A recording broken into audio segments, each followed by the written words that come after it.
Light yourself on fire with passion, and people will come for miles to watch you burn. Hi, friends, welcome to my channel. So, we can continue with our topic spinal cord injury. So, as we discussed in the previous video, we discussed in the previous video about the introduction of spinal cord injury, its incidence, its causes, mechanism of injury, and its types of spinal cord injury and its clinical features. So today we are going to discussing about the ASIA scale, then its neurological and associated condition with spinal cord injury, then secondary impairments, investigation and management. Okay, so first of all we can discuss with the ASIA impairment scale. So what do you mean by this ASIA impairment scale? So it is American Spinal Injury Association Impairment Scale. So I think that you all are familiar with this term ASIA scale. Okay, ASIA scale. So what is the main significance of this ASIA scale? So I will explain with an example. There are two persons, they have got the injury or lesion at the same site and both of them have incomplete spinal cord injury. So the first person presented with close to normal sensory and motor function below the level of lesion, but the second one with the same lesion may have an impaired sensation and no motor function below the neurological level. So I hope you guys that you get the difference. The first one shows a normal sensory and motor function, but the second one shows there is an impaired sensation and no motor function below the neurological level. Both of them have got incomplete spinal cord injury.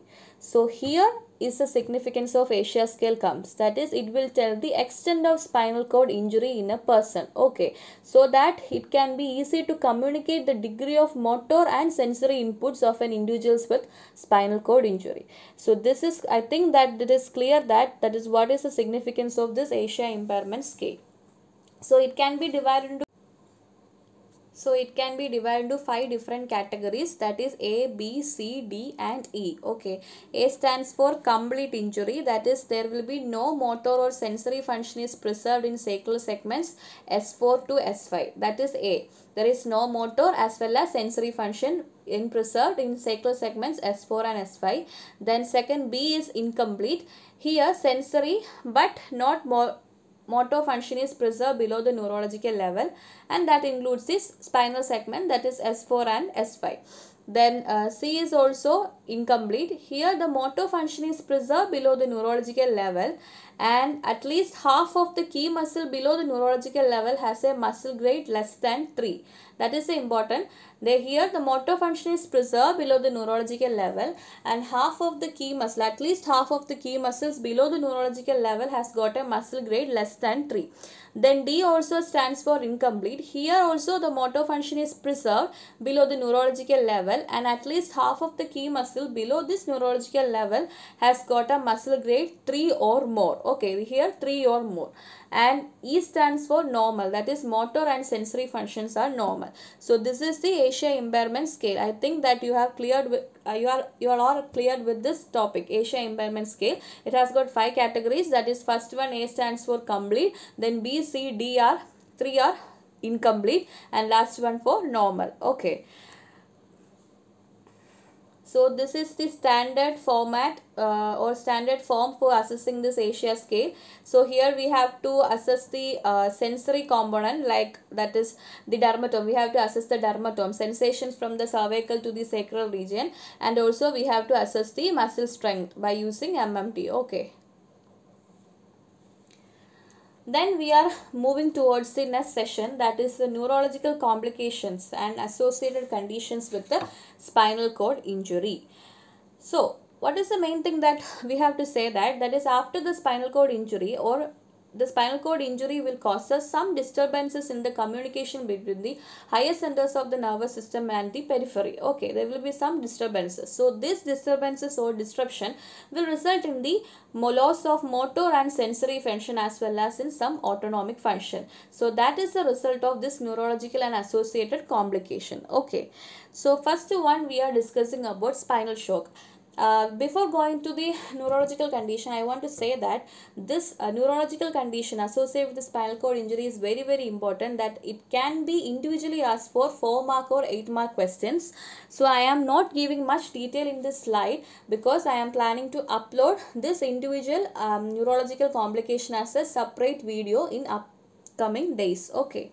So first one, it is spinal shock. Spinal shock, it is a combination of areflexia or hyperreflexia and autonomic dysfunction which accompanies a spinal cord injury. That is, after a spinal cord injury, there is a period of absence of all reflexes. Okay, absence of all reflex activity and impairment of autonomic regulation that will resulting in hypotension, and also there will be a loss of control of sweating and piloerection, and there will be loss of deep tendon reflexes, then bulbocavernous reflexes and Babinski sign also. And this spinal shock evolves over time. That is, the initial period of this areflexia lasts for 24 hours. Then there is a period of gradual return of reflexes that should be last for 1 to 3 days, and then there is a period of increasing hyperreflexia for 1 to 4 weeks, and after a final hyperreflexia that should be last for 1 to 6 months after the injury. Then second neurological complication is motor and sensory impairment. So what happened is, after a spinal cord injury, either a complete or partial loss of muscle function below the lesion that will occur, and due to the disruption of the ascending sensory fibers following a spinal cord injury, it will result in some impairments in the sensation, okay, below the level of lesion. So the clinical presentation of this motor as well as sensory impairments depend upon the specific features of the lesion. Okay, then third one is very very important, that is autonomic dysreflexia. So it can be asked as a short essay question as well as 4 mark question. So what do you mean by this autonomic dysreflexia? So it is a condition in which your nervous system overreacts to the external or a body stimuli, which is also known as autonomic hyperreflexia, and this reaction causes a dangerous increase in blood pressure, and that slows the heart rate, and that causes constriction of peripheral blood vessels and other changes in the body's autonomic functions. And this condition is mostly associated with the spinal cord injury above T6 vertebrae. Okay, so what are the main symptoms of this autonomic dysreflexia? There will be hypertension, there will be bradycardia, there will be headache that is often severe and pounding, then there will be profuse sweating, increasing spasticity, restlessness, vasoconstriction below the level of lesion and vasodilatation above the level of lesion. Then there will be constricted pupils, nasal congestion, piloerection and blurred vision. So these are the main symptoms that we can see in this autonomic dysreflexia, and it's a detailed note of this autonomic dysreflexia will be uploaded in the upcoming days. Okay. So our next neurological complication is spastic hypertonia. So approximately about 65% of people with the spinal cord injury have got spasticity, and it is more common in cervical level injuries. So it is an upper motor neuron lesion, and that encompasses a range of conditions including spasticity, muscle spasm, abnormally high muscle tone, hyperactive stretch reflexes and clonus. Then next neurological impairment is cardiovascular impairment. So in a healthy person with an intact spinal cord, the cardiovascular function was carried out or regulated by the brainstem and hypothalamus via sympathetic and parasympathetic system. So this parasympathetic system which send signals to the heart through vagus nerve. So it will reduces the heart rate and also the contractility. And the sympathetic input which is come from the spinal segments T1 to L2, that will increases the heart rate, contractility and peripheral vasoconstriction. So if there is any injury to the spinal cord, there will be loss of the sympathetic communication between the brainstem and the heart. So that will cause so that the sympathetic control, sympathetic will increases the heart rate. So what happened is there will be loss of the sympathetic function. So there will be bradycardia. There will be bradycardia and dilation of the peripheral vasculature below the level of lesion. So that will resulting in orthostatic hypotension. Okay. So this is the main cardiovascular impairment which is associated with the spinal cord injury. I think that you are clear. That is, there will be loss of sympathetic impulses. So that will result in bradycardia and dilatation of the peripheral vessels below the level of injury. So that will result in what? This orthostatic hypotension. And the main symptom of this orthostatic hypotension include blurred vision, ringing in the ears, lightheadedness and fainting. Okay. And it is more commonly seen in the people with spinal cord injury above T6 level. Then next complication is impaired temperature control. That is, after the damage to the spinal cord, the hypothalamus cannot control the cutaneous blood flow or level of sweating below the neurological level. So what happened is this autonomic dysfunction result in loss of internal thermoregulatory responses, and the ability to shiver below the level of injury is also lost. Okay, so there will be what? There will be an hypothermia. There will be hypothermia. We can see hypothermia Hindi may occur due to peripheral vascularization. So initially after injury, there will be a hypothermia may occur due to the peripheral vascularization, because the hypothalamus no longer can control the cutaneous blood flow and level of sweating. So all this temperature regulation is also lost. So next complication is pulmonary impairment. So the pulmonary impairment, that is depending upon the level of lesion, the ventilatory and respiratory function of the patients varies considerably. That is, in a patient with the cervical level injuries, the pulmonary problems are the leading cause of death in acute as well as in late stages of recovery. But the individuals having an injury below the T10 level, they have a near normal ventilatory and respiratory function. So what happened is there will be paralysis or paralysis of the respiratory muscle that will lead to poor ventilation, and that will in turn lead to atelectasis and pneumonia like conditions. Okay, and they may be lead to a cause of death. Then next condition is very important, that is the bladder and bowel dysfunction. So it is a important topic that it is a sure question that it can be asked in both clinical as well as PT part. That is the management, what is the physiotherapy management of this bladder and bowel dysfunction, or what is bladder and bowel dysfunction. Okay, that is the main question. So it's also, I am planning to upload a detailed video about the bladder and bowel dysfunction in upcoming days. Okay, so what happened is, so first we look about the bladder dysfunction. So I am just giving some description. That is, the bladder dysfunction can be divided into two, that there will be two types of bladder dysfunction will be there. That is, either the bladder cannot store the urine, or there will be a failure to empty the urine. So there are two types, either it cannot be stored the urine, or it is failure to empty the urine. Or we can say that there is a hyperreflexic bladder or spastic bladder, or there is a flaccid or areflexic bladder. Okay, so this is a bladder and bowel dysfunction also.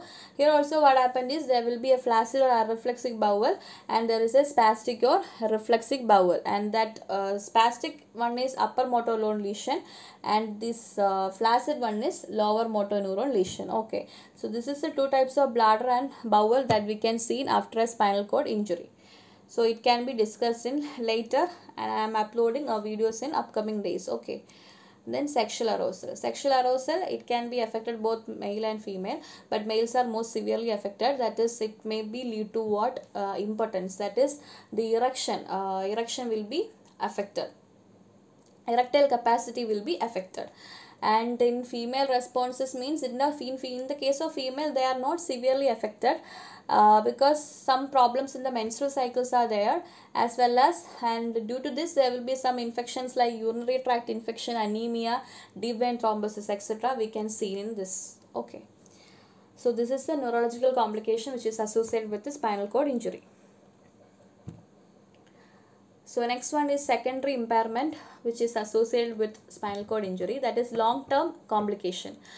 First one is pressure sore, that is pressure sore or decubitus ulcer, which is the ulcerations of soft tissue that is mainly caused by unrelieved pressure and shearing force. Okay, that is prolonged lying, that can be, or prolonged sitting in the wheelchair, that can be lead to what? This pressure sores or decubitus ulcer. Okay, so this is the reason, that is impaired sensory function and the inability to make the appropriate and timely positional changes are the main reason for getting this pressure sores. Then second one is the deep vein thrombosis. Deep vein thrombosis is usually it is caused due to the immobilization. Okay, that is mainly due to lack of mobility and active muscle contraction of the lower extremity. So what happened is there will be some thrombi within the vein, and that will result in problems. Okay, that will cause us, if the thrombi dislodges and it gets to the circulation, it may become emboli, and that is a life-threatening condition. If it gets lodged in the pulmonary trunk or pulmonary trunk, that will become pulmonary emboli, and it is a medical emergency and it is a life-threatening condition. Then third one, it is pain. So pain is a common thing following a spinal cord injury, both in acute as well as chronic stages of recovery. So it is a common thing. So we can see a neuropathic and noxicity pain in this condition. Then then contractures. Contractures means it is due to the prolonged shortening of structures across and around the joint, so that will result in the limitation of movement. So that is contracture. Then heterotrophic ossification, it is the osteogenesis in the soft tissue, usually occurs near the joints below the level of lesion. Then osteoporosis and skeletal fracture, that is due to the significant loss of bone early after the injury, and long term there will be significant loss in the bone density. So that will lead to a osteoporotic condition, and that will causes this fracture. So if the person is osteoporotic, there is more chance to get fracture. So there is a rapid bone mineral loss in first 4 to 6 months after the injury. So this bone mineral continues to lose after 3 years after injury, and that will causes osteoporotic changes, and that will resulting in the skeletal fracture.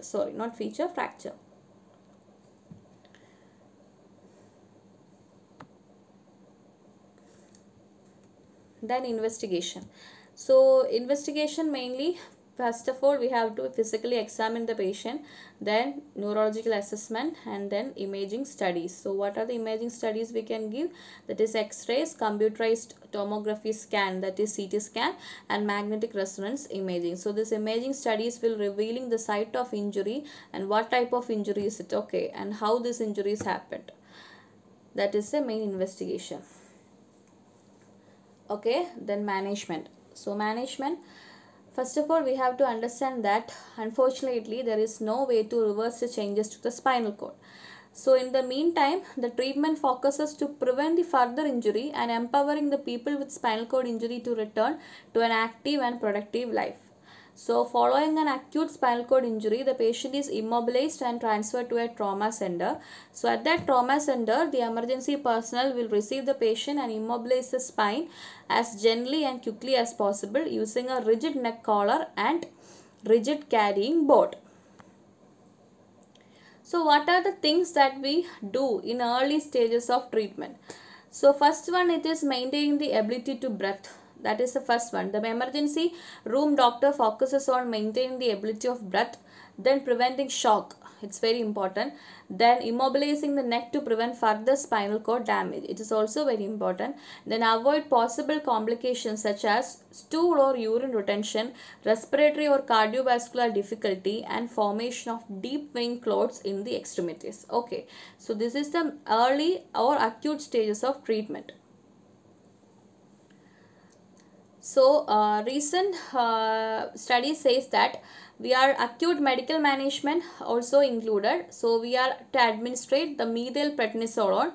So methylprednisolone is administered within the first 8 hours, and that can limit the extent of initial injury by decreasing the effect of post-traumatic ischemia and enhancing the blood flow. And another drug, that is GM1, which is also used to enhance the function in surviving white matter fibers tract. Okay. So once the patient is medically stable, the primary concern of the doctor was to stabilize the spine and prevent further spinal injury or nerve root damage. So what will we do is immobilization. So the patient may need a traction to stabilize the spine or to bring the spine to proper alignment, or both. Okay. So our special bed can be done. That is especially a rota-rest bed. That is a special type of bed which is mainly used to stabilize, that is mainly used to immobilize the body. Okay. Then surgery. So why would we need a surgery? we have to remove the fragments of a bone, then foreign objects, herniated disc or fractured vertebrae that appear to be compressing the spine, and it may be also need to stabilize the spine to prevent future injury or deformity or pain. So what are the indications that we have to do surgery?